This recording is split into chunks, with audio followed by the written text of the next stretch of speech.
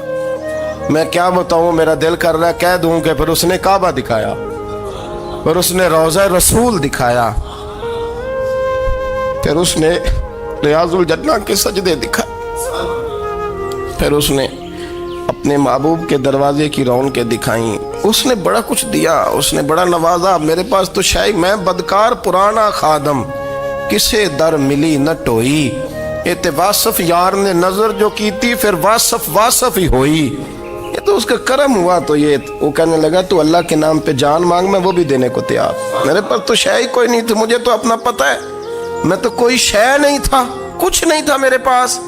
یہ تو ان کا کرم ہے کہ رخ ان کا ادھر ہے، اور مختصر سی میری کہانی ہے، یہ جو بھی ہے ان کی مہربانی ہے۔ تو وہ کہنے لگا میں بھی کچھ لینے نہیں آیا تھا، تیری آزمائش ہی کرنے آیا تھا، تیری عزتیں بھی سلامت رہیں گی، تیرا مال بھی سلامت رہے گا، تیری شفا بھی۔